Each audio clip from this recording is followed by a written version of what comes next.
Hi, everybody. This is Craig Collins with Sierra Pacific Mortgage, and as always, I'm joined with Trish May of Keller Williams Integrity. We're here this week with your weekly mortgage and real estate update. Trish, I know you have some really interesting stats that kind of wrapped up last month. Can you please share those with us? Yeah, absolutely, Craig. Thanks so much for the warm introduction. Glad to be here again with you. So reviewing July statistics, MAR, Maryland Association of Realtors, has just resubmitted actually July's statistics this morning. So we've got a fresh update on those, which is great. Right in time to share with you.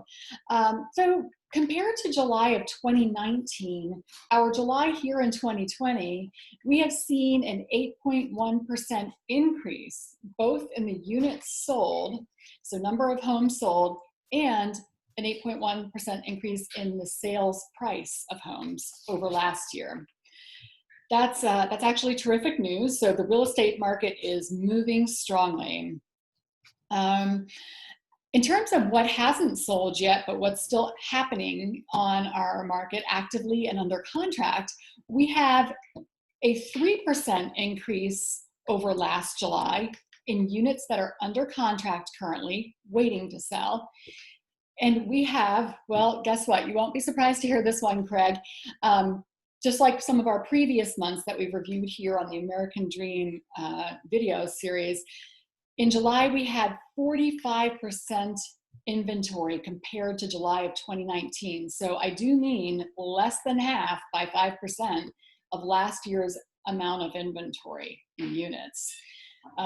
So some very interesting statistics to start off with. That's crazy. So if I'm understanding this correctly, we've basically had less than half of the amount of inventory.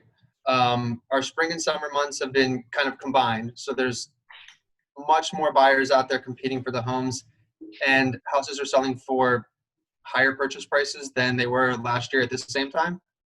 Yeah, it's an interesting combination, and it is kind of crazy. So we have, there again, like our inventory is so low. And so I think some of our viewers are probably wondering, well, how is it that the units sold and even the pending units, why are they a little bit higher than last year? And actually, the units sold is a lot higher than last year. And I do think it's what you said. I think we've got a combined, or at least a somewhat combined, more combined than usual, spring and summer markets coming into play that happened probably in the May and June months and have landed their stats in July. So exactly. And of course, with the lower inventory overall, it's just higher prices. So it seems like it hasn't even really hurt the buyer market. You know, COVID hasn't hurt the buyer market much at all. I wonder if that's what you're seeing on the buyer end. Yeah.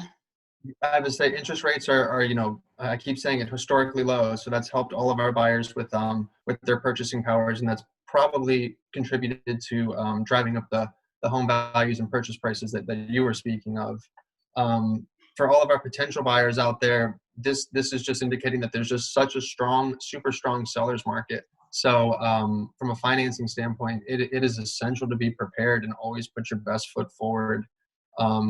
There's probably not going to be a situation really where we're not competing with other buyers for the same property. So, make sure you're talking to a lender, make sure you're talking to someone like myself so you can get, more than just a pre-qualification, get that pre-approval, go the next step, provide the documentation, and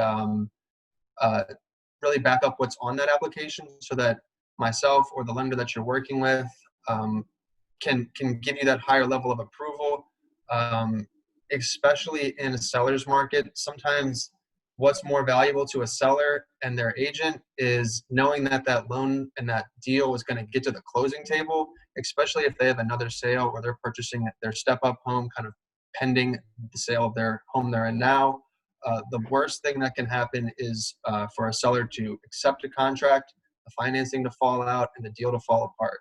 Listing agents hate that, sellers hate that, and it's heartbreaking for buyers. So please contact myself.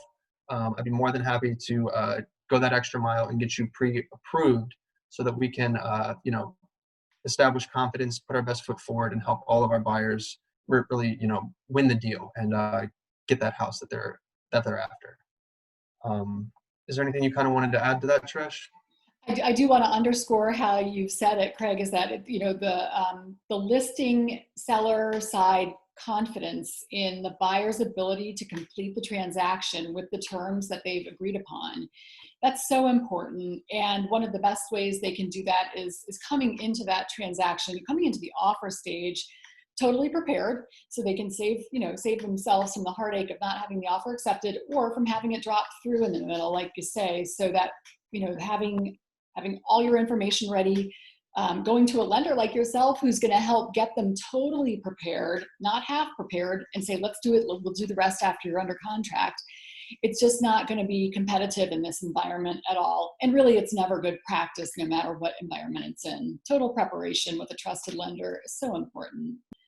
Absolutely. I couldn't agree more. As always, guys, really appreciate you joining us. We're always open to new topics for next week or upcoming videos. If you have any questions, feel free to reach out to us individually or just type them in the chat box below. Again, I'm Craig Collins with Sierra Pacific Mortgage, and I'm here with Trish May of Keller Williams Integrity. Thanks, and we'll see you soon.